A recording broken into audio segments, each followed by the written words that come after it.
Aconteció que entre tanto que Apolo estaba en Corintio, Pablo, después de recorrer las regiones superiores, vino a Éfeso y hallando a ciertos discípulos les dijo: ¿recibiste el Espíritu Santo cuando creíste? Y ellos le dijeron: ni siquiera hemos oído si hay Espíritu Santo. Entonces dijo: ¿en qué fuisteis bautizados? Ellos dijeron: en el bautismo de Juan. Dijo Pablo: Juan bautizó con bautismo de arrepentimiento, diciendo al pueblo que creyera en aquel que vendría después de él, esto es, en Jesús, el Cristo.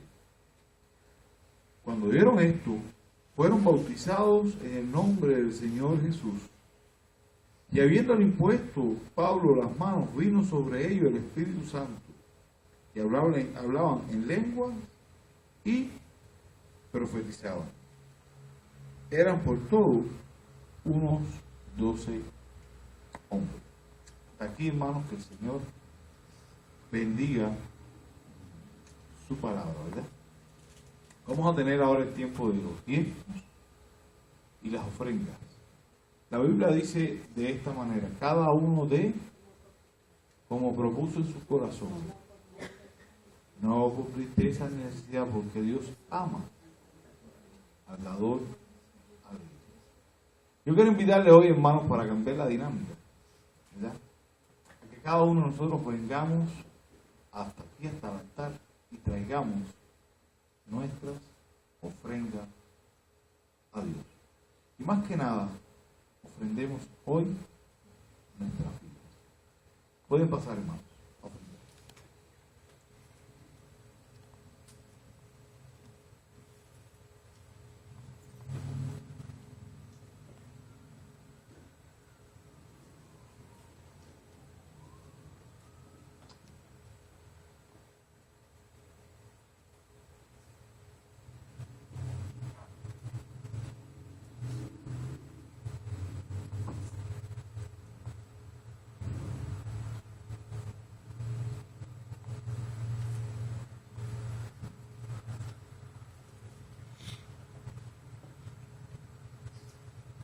Hermano Isaí va a dar gracias a Dios por la ofrenda. Oremos, hermano.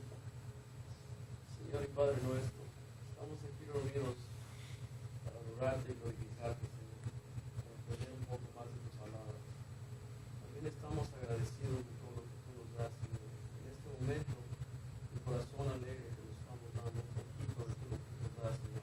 Amén. Gracias por todo esto, Señor. Bendice a las manos que nos están dando en este momento, Señor. Bendice a los hermanos que lo dan alegremente, y a los que queriendo no pueden dar, Señor, proveer. Ayúdales, Señor.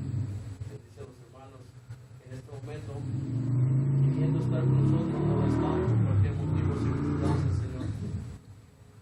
Ayúdanos y danos la fuerza, Señor. Todo esto te lo pedimos en nombre de Cristo Jesús. Amén. Bien, hermano, vamos a, ahora después de haber tenido este tiempo, ¿verdad?, de los diezmos y las ofrendas, vamos a pasar el tiempo del estudio. Y vamos a continuar hablando del libro de ¿quién? De los hechos. El libro de los Hechos, ¿verdad?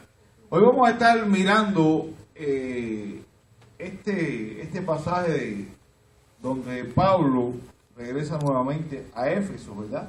Y llega a este lugar tan interesante. Y vemos que de alguna manera, para ubicarnos en el contexto, es interesante cómo la vida de Pablo fue impactando de manera tremenda en toda Asia. Y la manera en que las iglesias iban justamente desarrollando y las iglesias iban creciendo. Ya esta era su tercer viaje misionero. Él nuevamente estaba pasando por Éfeso y sucede cosas bien interesantes, porque un poco como que se nos rompen mucho los patrones que muchas veces nosotros hemos visto hasta aquí. Y comienza hablando de esta manera, versículo número 1. Aconteció que entre tanto que Apolo estaba en Corintio, Apolo era este hombre, cuando ustedes van al versículo 24, van a poder encontrar la persona de Apolo, ¿verdad? Era un hombre elocuente, donde exponía las escrituras con elocuencia, y se le predicó y él se convirtió. Entonces Dios lo estaba usando acá en Corintio. Dice que Pablo, después de recorrer las regiones superiores, vino a Éfeso y hallando a ciertos discípulos les dijo: ¿recibisteis el Espíritu Santo cuando creísteis? ¿Es interesante la pregunta que hace Pablo? ¿Sí o no? ¿Qué es lo que nosotros creemos al respecto? ¿Qué creemos? Que cuando creemos cuando creemos en Jesucristo, ¿qué sucede? Sin embargo, Pablo viene haciéndole esta pregunta a estos hombres. ¿Qué es lo que los motiva a hacer esta pregunta? ¿No han considerado eso? Sí, pero ¿qué es lo que los motiva a hacerle la pregunta que si habían recibido el Espíritu Santo? Pablo sabía que estos hombres eran discípulos de Juan, o sea, venían por la línea de pensamiento de Juan el Bautista.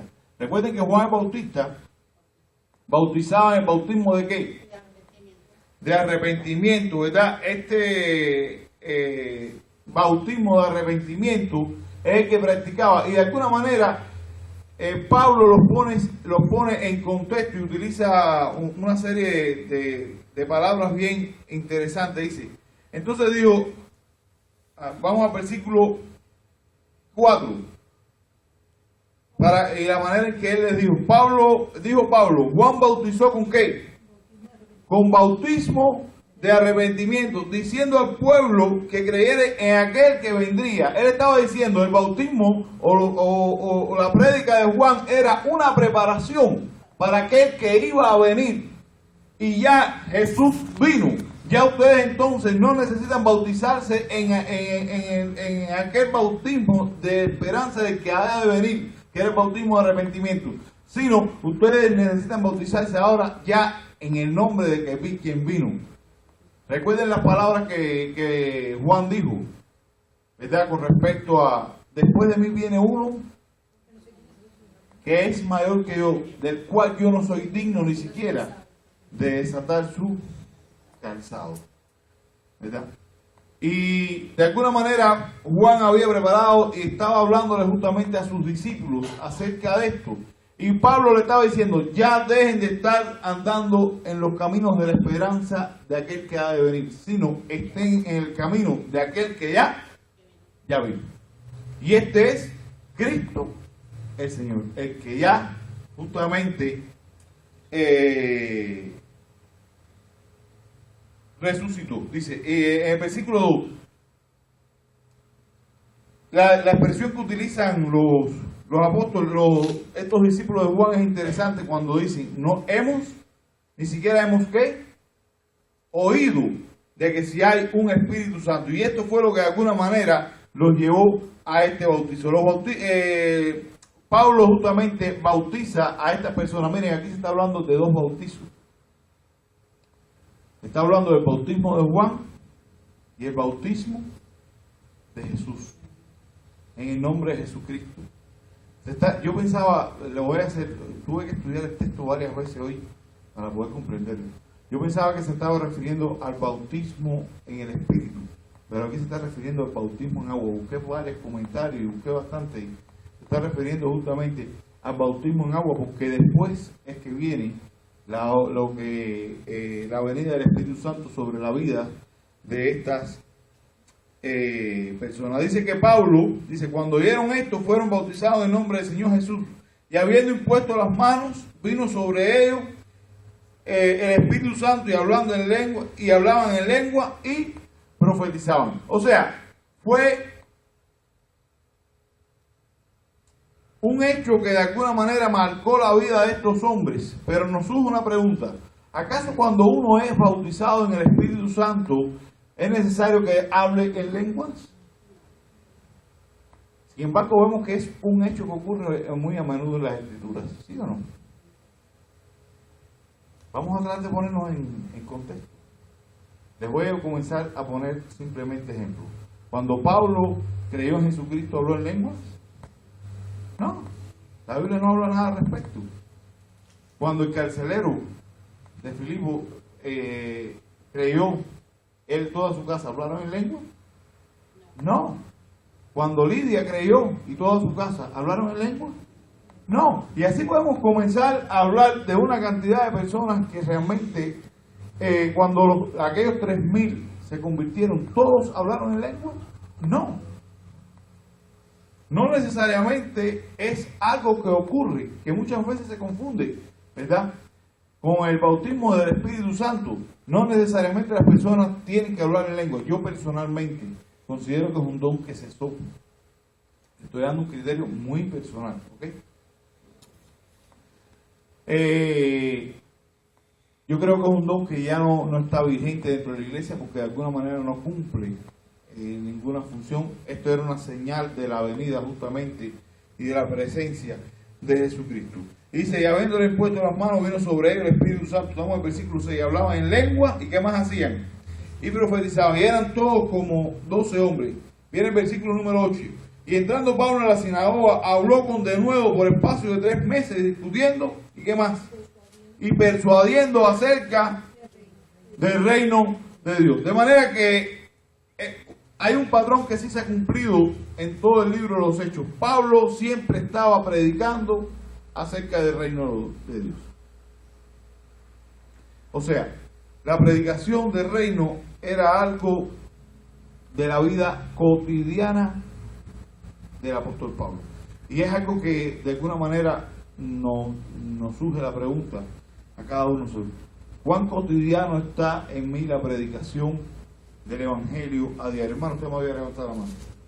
Sí, se profetizaba, pero ya profetizaba lo de Jesucristo, ¿no? Perdón. Cuando él se profetizaban, hablaban en lenguas y profetizaban, pero era lo que... Estaban simplemente... ¿Qué cosa es un profeta? Porque muchas veces malinterpretamos el término de los profetas. Hoy en día, cuando se habla de un profeta, es aquel que habla del futuro. Los profetas generalmente no hablan del futuro. Simplemente un profeta es aquel que trae la palabra de Dios. El que anuncia la palabra de Dios. Nosotros ya tenemos la Biblia revelada. Por lo tanto, en el momento que usted está hablando acerca de la palabra, está ¿qué cosa? Ejerciendo el don de profetizar, aun cuando no hablo del futuro.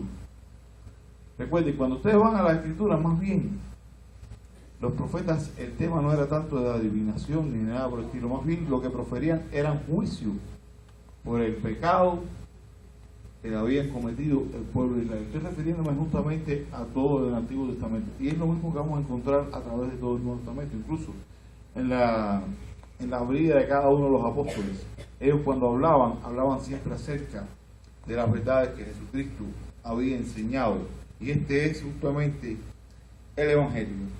Lo que estaba diciendo el hermano Pablo dedicó tiempo siempre a la expansión del reino de Dios, y la pregunta que yo estaba llevándole a cada uno de ustedes es la siguiente: ¿estamos nosotros dedicando el suficiente tiempo para predicar el reino de Dios?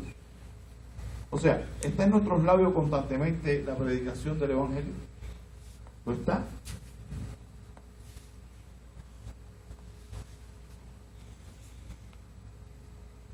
¿No quieren responder, no? Dice, pero versículo número 9, y es otra constante que vamos a ver, es un patrón que se cumple en todos los lugares donde Pablo iba. Pero endureciéndose algunos, y no creyendo, maldiciendo el camino delante de la multitud, se apartó Pablo de ellos y separó a los discípulos, discutiendo cada día en la escuela de uno llamado Tiranno. Miren, lo que quiero llamar la atención es esto: siempre, donde quiera que Pablo iba a tener, ¿qué cosa? Oposición. Es un patrón que usted va a ver que se cumple. Siempre que se predique el Evangelio, ustedes han estado mirando cada uno de los estudios y han ido viendo que es un patrón que siempre se cumple. Hay personas que siempre se van a estar oponiendo al Evangelio. Por lo tanto, cuando usted decida predicar el Evangelio de Jesucristo, quiero que sepa que siempre van a haber personas que se van a estar oponiendo y lo van a vituperiar, y le van a criticar, y le van a injuriar. ¿Verdad? Pero nosotros tenemos que aprender a de quién estamos hablando. Estamos hablando del Rey de Reyes, y es nuestra responsabilidad aquí en la tierra. Dice versículo número 10, así continuó por espacio de ¿qué? De 2 años. De 2 años. ¿Dedicó tiempo para hablar o no? De manera que todos los que habitaban en Asia, judíos y griegos, a mí me llama la atención, a mí me llamó muchísimo la atención cuando leí esto, oyeron la palabra del Señor. En toda aquella región, desde que veían a Pablo, decían, este es el que habla de Jesucristo. Este es el que a todo el mundo le está hablando.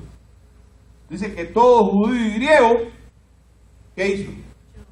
Escuchó la predicación del Evangelio.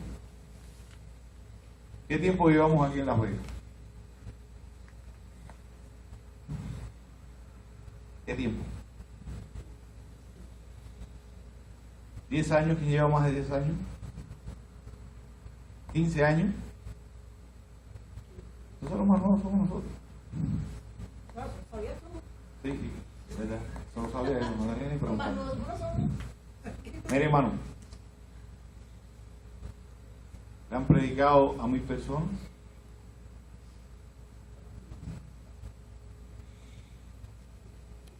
Y cuando miro la vida de Pablo, lo digo. A mí me llamó muchísimo la atención. Fíjense que no fue solamente a los judíos. Fíjense cómo dice el texto. Así continuó por espacio de 2 años, de manera que todos los que habitaban en Asia, judíos y griegos, oyeron la palabra del Señor Jesús. ¿Dedicó Pablo a predicar o no? Ahora, ¿por qué nosotros no lo hacemos? Es la pregunta que muchas veces uno se hace. ¿Qué nos pasa que no podemos hacerlo?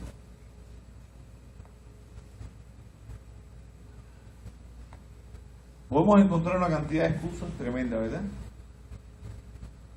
Pero no importa si yo me doy cuenta que no lo he estado haciendo. No tiene sentido si no me doy cuenta y no tomo una acción al respecto.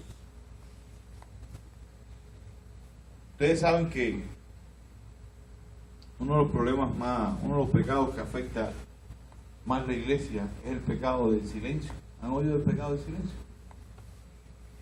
¿Saben cuál es? Cuando nos callamos y no hablamos acerca de eso. Eso es un pecado. ¿Por qué es pecado no hablar de Jesucristo?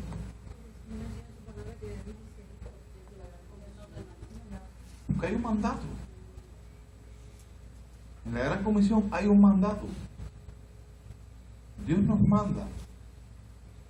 Y si desobedezco lo que Dios me manda, ¿qué pasa? ¿Qué estoy haciendo? No me aflojen mucho el asunto. Estoy pecando. Estoy pecando. ¿Sí o no? Esa palabra, hermano. Y si somos cristianos, ¿qué vamos a hacer al respecto? Si ahora me estoy dando cuenta de que estoy pecando contra Dios, ¿qué voy a hacer? Porque de alguna manera mis convicciones cristianas se muestran a partir de la manera en que yo vivo el cristianismo. Y si no soy capaz de obedecer a Dios, entonces no puedo llamarme cristiano. El cristiano no es quien viene a la iglesia, sino que es obediente a su palabra.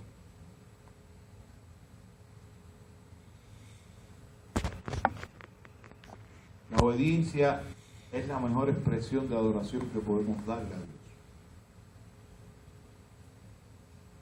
Es la obediencia. Continúa el texto. Y hacía Dios milagros extraordinarios. ¿Por quién?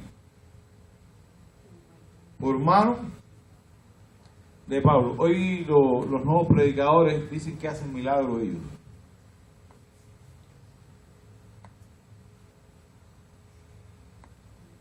Lucas lo deja bien claro. Y hacía Dios milagros por las manos de Pablo.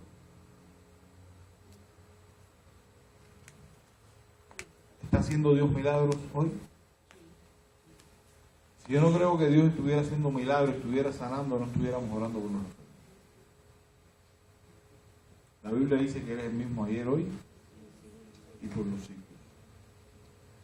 De tal manera que aún se llevaban a los enfermos los paños y delante de su cuerpo las enfermedades se iban de ellos y los espíritus malos salían. Miren, hermano, uno de los problemas que tenemos los bautistas, uno tiene que aprender a reconocer cuáles son sus propios problemas. Que muchas veces somos un poco escépticos del tema de los demonios. No creemos mucho en el demonio. Los demonios son reales. Tenemos una lucha constante contra ellos. Pero también en el nombre de Jesucristo tenemos la victoria sobre ellos. Pero sí existen, hermano. Cuando usted continúa leyendo el relato, algunos quisieron echar fuera el demonio. Algunos judíos que eran exorcistas, en este caso uno de los hijos de los principales, van a ver en el texto que es así, quisieron echar el demonio fuera. O sea, quisieron entrar a un ámbito que no le pertenecía. ¿Cuál fue la expresión del demonio? Versículo número 15. A Jesús conozco y sé quién es Pablo. El demonio sabía que Pablo era un hijo de Dios.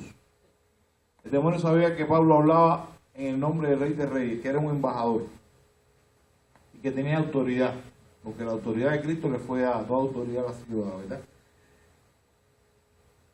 Y dice esta frase: pero vosotros, ¿quién sois? ¿Vosotros quién sois?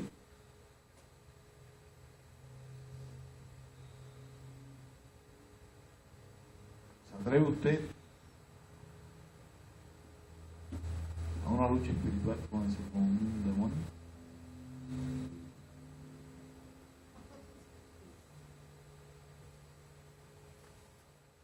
¿Se imagina que el demonio le dice: ¿y vosotros quién sois? ¿Tienen temor de eso?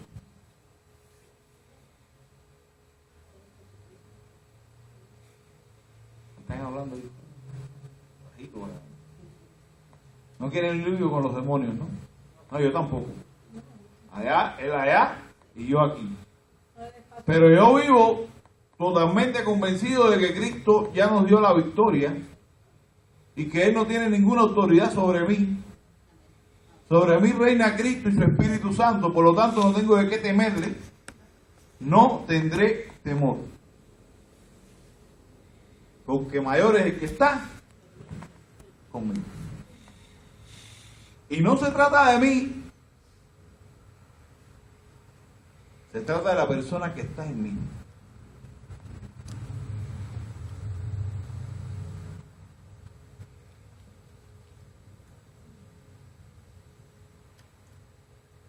Dice que continúa la historia, que la persona que fue allí, dice que el demonio cayó sobre ellos, ¿verdad?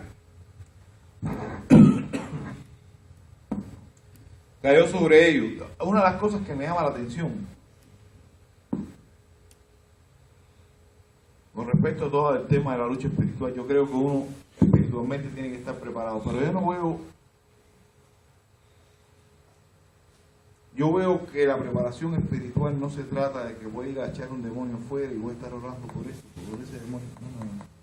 Yo la preparación espiritual que veo es a un hombre dependiente de Dios en una vida cotidiana, que se presentó un asunto de demonio y los demonios le conocían. ¿Por qué? Porque se relacionaba a diario con Dios. Es lo que yo estoy mirando aquí en la Biblia. Hoy en día he escuchado decir: no, porque la lucha con los demonios hay que estar preparado espiritualmente, fuerte. No, la fuerza O sea, yo creo que tenemos que estar preparados espiritualmente. Pero, y lo creo firmemente, hermano, pero no tengo que prepararme espiritualmente para ir en la luz, para una lucha con un demonio. Tengo que prepararme espiritualmente para la lucha diaria. Porque nuestra lucha es diaria. El día que esté presente un demonio, yo estoy preparado. Y la preparación no es otra cosa que depender de Dios. Y saber en quién usted ha creído.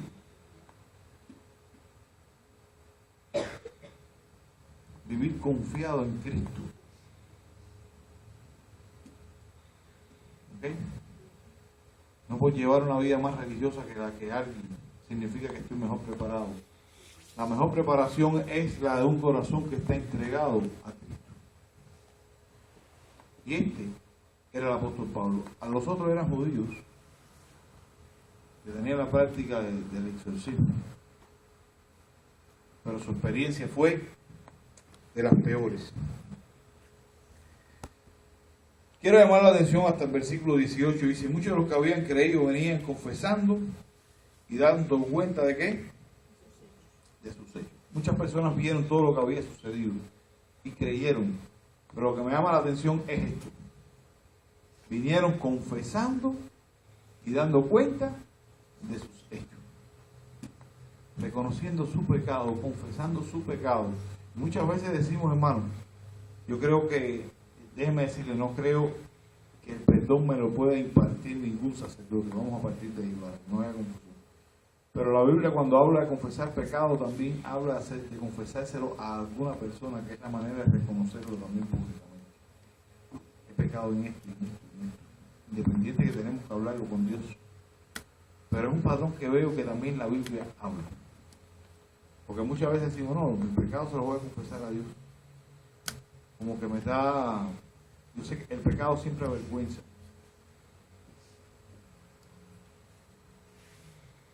Y el Señor es quien nos perdona. Pero es bueno confesárselo a Dios en presencia de alguien.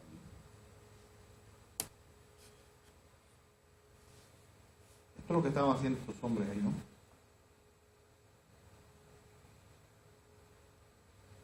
Dice que venían muchos de los que habían creído y confesando y daban cuenta de sus hechos. Y así mismo muchos de los que habían practicado la magia trajeron los libros y los quemaron delante de todos. Y echa las cuentas, oigan esto, hermano, esto fue otra de las cosas que me llamó la atención cuando leí el texto.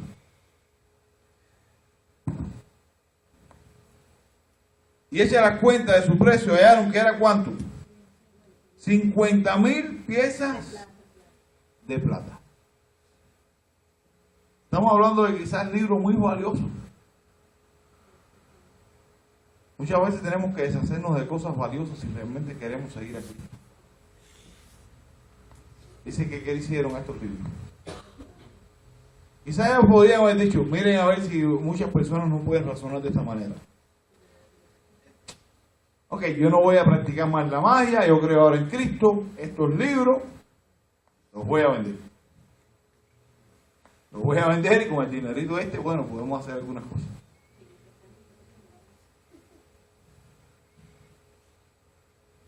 Se hace en estos tiempos algo parecido.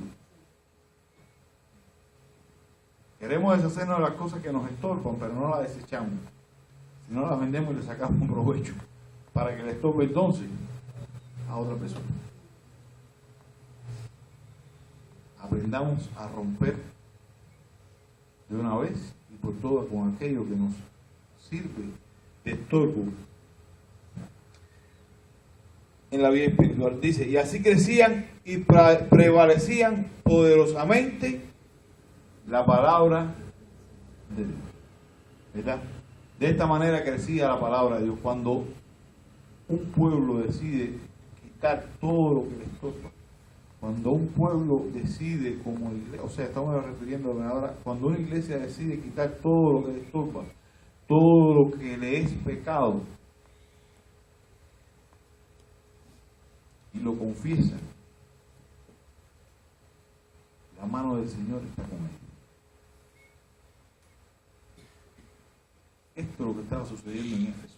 Y esta era la manera en que ellos justamente iban creciendo. Que Dios nos ayude, hermano, a poder vivir como estas personas lo hicieron, a dejar de un poco de tener cosas que no sean de estorbo, aprender a quitarlas, pero desarraigarlas de tal manera que aunque nos cueste, no le sirva de estorbo a otros, ¿verdad? Que Dios nos bendiga, hermano. La lista de la limpieza. Que Dios nos bendiga, hermano, y bueno, vamos a estar continuar orando por cada uno de los motivos. Aquí tengo una lista de los hermanos que se anotaron en la limpieza, aquí pueden ver, ¿verdad? Y los días que le tocan a cada uno de los hermanos. Así que vamos a ponernos todos en pie. Sí, lo voy a poner por allá en algún lugar ahí.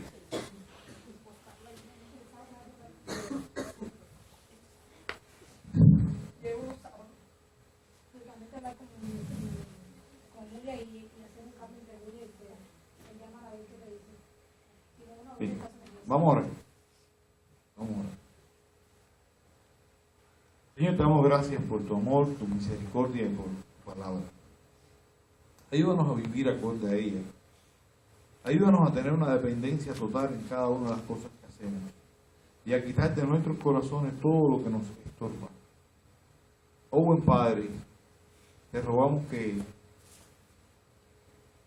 nosotros podamos predicar el Evangelio de manera tal que todas las vegas puedan escucharlo. No importa el tiempo que nos tome, Señor. Queremos alejar esos pecados de nosotros. Queremos predicarte a ti que eres el Rey de Reyes y Señor de Señores. Llévanos con bien hacia nuestros hogares y límpianos, Señor, de toda maldad y líbranos de cualquier situación en el viaje. En el nombre de Jesucristo nos hemos reunido hoy para honrarte a ti. Amén.